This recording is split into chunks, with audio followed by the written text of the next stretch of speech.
So Bezalel, Oholiab, and every skilled person will do the work the Lord has commanded. The Lord gave these people the wisdom and understanding to do all the skilled work needed to build the holy tent. Then Moses called Bezalel, Oholiab, and all the other skilled people to whom the Lord had given skills. And they came because they wanted to help with the work. They received from Moses everything the people of Israel had brought as gifts to build the holy tent. The people continued to bring gifts each morning because they wanted to. So all the skilled workers left the work they were doing on the holy tent. And they went to speak to Moses. They said, "The people are bringing more than we need to do the work the Lord commanded." Then Moses sent this command throughout the camp: no man or woman should make anything else as a gift for the holy tent.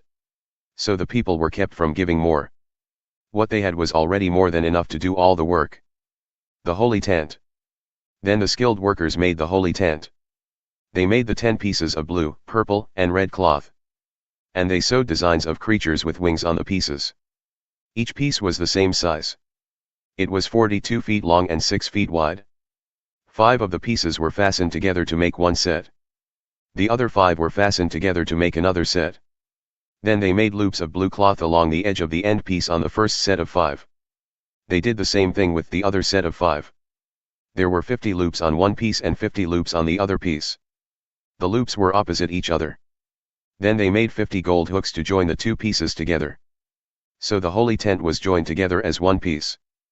Then the workers made another tent of 11 pieces of cloth made of goat hair.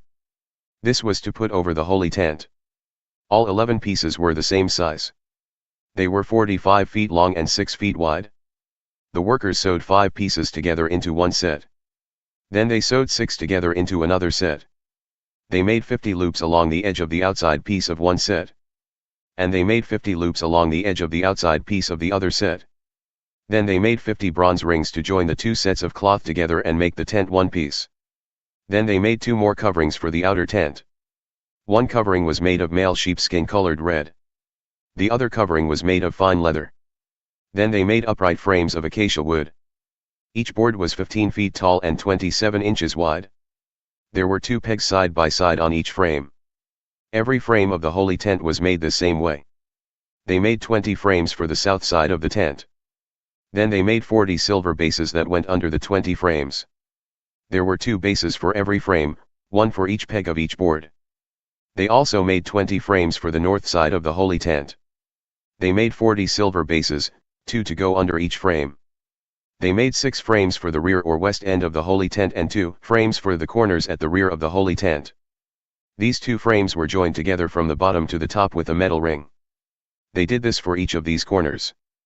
So there were 8 frames and 16 silver bases, 2 bases under each frame.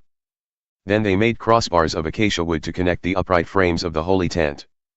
5 crossbars held the frames together on one side of the tent. 5 crossbars held the frames together on the other side. And 5 crossbars held the frames together on the west end, at the rear of the tent. They made the crossbar run along the entire length of each side and rear of the tent. It was set halfway up the frames. They made gold rings on the sides of the frames. They passed the crossbars through the rings. They covered the frames and the crossbars with gold. Then they made the curtain with blue, purple, and red thread, and fine linen. A skilled craftsman sewed designs of creatures with wings on it. They made 4 posts of acacia wood and covered them with gold. Then they made gold hooks for the posts. And they made 4 silver bases in which to set the posts. Then they made a curtain for the entrance to the tent. They used blue, purple, and red thread, and fine linen. A person who sewed well sewed designs on it. Then they made 5 posts and hooks for it. They covered the tops of the posts and their bands with gold. And they made 5 bronze bases for the posts. The Ark of the Covenant. Bezalel made the Ark of the Covenant of acacia wood. The Ark of the Covenant was 45 inches long, 27 inches wide and 27 inches high. He covered the inside and outside of the Ark of the Covenant with pure gold. Then he put a gold strip around it. He made 4 gold rings for it and attached them to its 4 feet. There were 2 rings on each side. Then he made poles of acacia wood and covered them with gold. He put the poles through the rings on each side of the Ark of the Covenant to carry it. Then he made a lid of pure gold. It was 45 inches long and 27 inches wide. Then Bezalel hammered gold to make 2 creatures with wings. He attached them to each end of the lid. He made one creature with wings on one end of the lid. He made the other creature with wings on the other end. He attached them to the lid so that it would be one piece. The creature's wings were spread out over the lid. The creatures faced each other across the lid. The table. Then he made the table of acacia wood. The table was 36 inches long, 18 inches wide and 27 inches high. He covered the table with pure gold. He put a gold strip around it. Then he made a frame 3 inches high that stood up all around the edge. He put a gold strip around the frame. Then he made 4 gold rings for the table. He attached them to the 4 corners of the table, where the 4 legs were. The rings were put close to the frame around the top of the table. The rings held the poles that were used to carry the table. The poles for carrying the table were made of acacia wood. They were covered with gold. Then he made of pure gold all the things that were used on the table, the plates, bowls, cups, and jars used for pouring the drink offerings. The lampstand. Then he made the lampstand of pure gold. He hammered out its base and stand. Its flower-like cups, buds and petals were joined together in one piece with the base and stand. There were 3 branches on one side of the lampstand and 3 branches on the other. Each branch had 3 cups shaped like almond flowers. Each cup had a bud and a petal. There were 4 more cups shaped like almond flowers on the lampstand itself. Each cup had its buds and petals. 3 pairs of branches went out from the lampstand. A bud was under the place where each pair was attached to the lampstand. The buds, branches and lampstand were all one piece of pure, hammered gold. He made 7 pure gold lamps for this lampstand. Then he made pure gold wick trimmers and trays. He used about 75 pounds of pure gold to make the lampstand and all the things that go with it. The altar for burning incense. Then he made the altar of incense of acacia wood. The altar was square. It was 18 inches long, 18 inches wide and 36 inches high. Each corner stuck out like a horn. Each corner was joined into one piece with the altar. He covered the top and all the sides and the corners with pure gold. Then he put gold trim around the altar. He made 2 gold rings and put them below the trim on opposite sides of the altar. These rings held the poles for carrying the altar. He made the poles of acacia wood and covered them with gold. Then he made the holy olive oil for appointing the priests. He also made the pure, sweet-smelling incense. He made them like a person who mixes perfumes. The altar. Then he built the altar for burning offerings. He made the altar of acacia wood. The altar was square. It was 7½ feet long, 7½ feet wide and 4½ feet high. He made each corner stick out like a horn. The horns and the altar were joined together in one piece. Then he covered the altar with bronze. He made all the tools of bronze to use on the altar, the pots, shovels, bowls for sprinkling blood, meat forks, and pans for carrying the fire. He made a large bronze screen to hold the burning wood for the altar.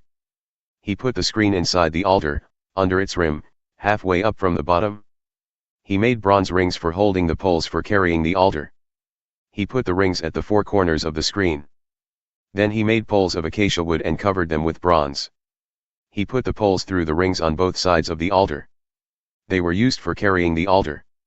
He made the altar of boards and left the inside hollow. The bronze bowl. He made the bronze bowl for washing. He built it on a bronze stand. He used the bronze of mirrors.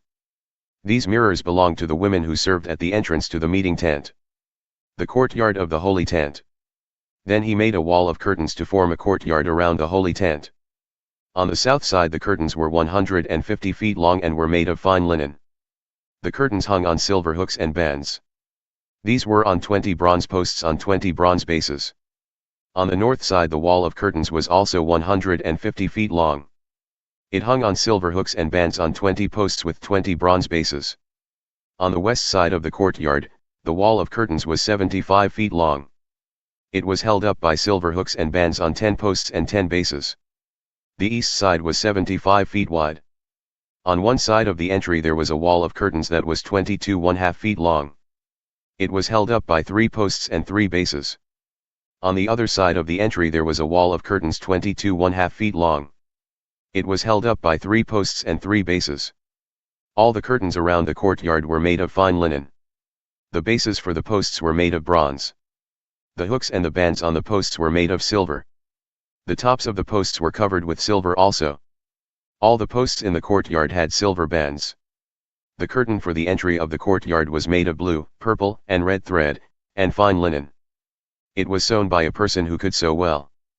The curtain was 30 feet long and 7½ feet high. It was the same height as the curtains around the courtyard. The curtain was held up by 4 posts and 4 bronze bases. The hooks and bands on the posts were made of silver. The tops on the posts were covered with silver.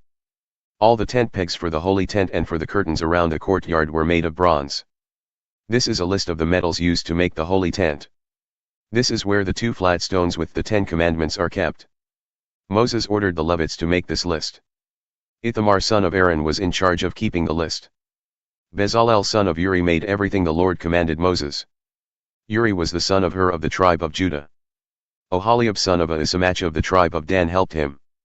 Oholiab could cut designs into metal and stone. He was a designer. He was also skilled at sewing the blue, purple, and red thread, and fine linen. The total amount of gold used to build the holy tent was presented to the Lord. It weighed over 2,000 pounds, as set by the holy place measure. The silver was given by the members of the community who were counted. It weighed 7,550 pounds, as set by the holy place measure. All the men 20 years old or older were counted. There were 603,550 men, and each man had to pay 1/5 ounce of silver. This is the weight as set by the holy place measure. Of this silver, 7,500 pounds was used to make the 100 bases. These bases were for the holy tent and for the curtain. There was 75 pounds of silver in each base. The other 50 pounds of silver was used to make the hooks for the posts. It was also used to cover the tops of the posts and to make the bands on the posts. The bronze which was presented to the Lord weighed about 5,000 pounds. They used the bronze to make the bases at the entrance of the meeting tent. They also used the bronze to make the altar and the bronze screen. And this bronze was used to make all the tools for the altar. This bronze was also used to make bases for the wall of curtains around the courtyard. It was used for the bases for the curtains at the entry to the courtyard. And this bronze was used to make the tent pegs for the holy tent and curtains that surrounded the courtyard.